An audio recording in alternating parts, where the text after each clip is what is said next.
प्रभु यीशु मसीह के मधुर नाम में आप सबको जय मसीह की। आज का वचन है, उस समय यीशु शब्द के दिन खेतों में से होकर जा रहा था और उसके चेलों को भूख लगी तो वे बालें तोड़ तोड़ कर खाने लगे।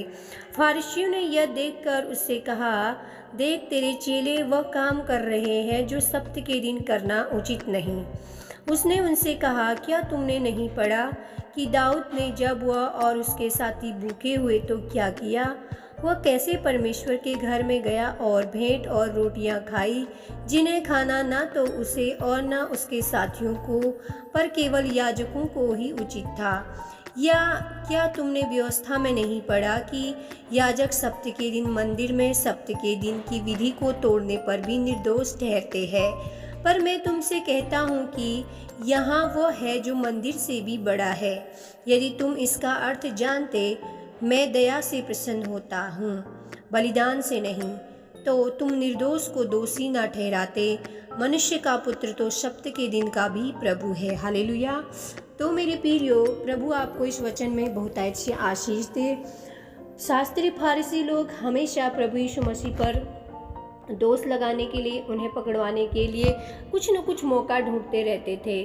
तो एक बार प्रभु यीशु मसीह के चेले इसी प्रकार, उनको भूख लगती है और वो लोग खेतों में जाके बालें तोड़ तोड़ के खाने लगते हैं। तो इस बात पर फारिसी लोगों को मौका मिल जाता है प्रभु यीशु मसीह पर दोष लगाने के लिए, और वो उनके चेलों को कहते हैं, तुम्हारे चेले तो ऐसे बालें तोड़ तोड़ कर खाते हैं और नियम को, सब्त के दिन को तोड़ते हैं। तो प्रभु यीशु मसीह उनको जवाब देते हैं, मनुष्य का पुत्र केवल सब्त का दिन का ही प्रभु। तो प्रभु यीशु मसीह उनको कहते हैं, मैं दया से प्रसन्न होता हूँ, बल्कि बलिदान से नहीं। तो मेरे प्रियो, आज हमारे जीवन में भी इसी प्रकार लोग दोष लगाते होंगे, आपके जीवन में भी इसी प्रकार लोग दोष लगाते होंगे, आपको नीचा ठहराने के लिए कुछ न कुछ कहते होंगे। लेकिन अगर हमारे पास प्रभु का वचन नहीं है तो हम कभी भी डगमगा सकते हैं। अगर कोई आप पर दोष लगाता है तो एक बार प्रभु के वचन को आप जरूर याद कीजिए कि जब प्रभु पर दोष लगाया था तो प्रभु ने क्या किया। और हमको भी आज जब हम कोई काम करते हैं तो हमें कोई शुभ घड़ी या शुभ दिन देख के नहीं करना है मेरे प्रियो। जैसे फारसी लोग शब्द का दिन ये नहीं करना, ये वो करना है, क्या क्या बोलते हैं। लेकिन मेरे प्रियो, प्रभु यीशु मसीह ने ये शुभ अशुभ हमारे मसीह लोगों के लिए कुछ भी नहीं है। बाइबल में शुभ अशुभ ये सब दिन कुछ भी नहीं है। हमें प्रभु यीशु मसीह के वचन पर चलना है और उसी के वचनों के अनुसार कार्य करना है। और प्रभु का वचन भी कहता है, मैं यहोवा परमेश्वर मनु को जांचने वाला परमेश्वर हूँ, हृदय को जांचने वाला परमेश्वर हूँ। हमारे हृदय में क्या चल रहा है, हमारे मन के विचार किसी के प्रति क्या चल रहे हैं, वो तो प्रभु पहले से ही जानता है मेरे प्रियो।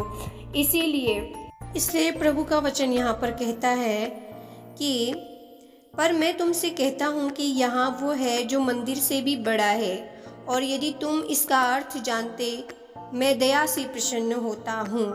तो शास्त्री फारिसी ये कभी नहीं जान पाए कि प्रभु यीशु मसीह वो परमेश्वर का, खुदा का बेटा था।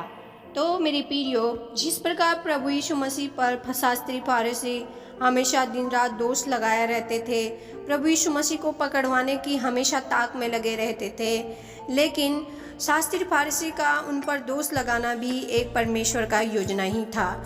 इसलिए मेरे प्रियो, आज हमारे जीवन में भी प्रभु का कुछ न कुछ योजना ज़रूर होता है, और जो उनके वचन पर चलता है वो योजना पूरा होके ही रहता है।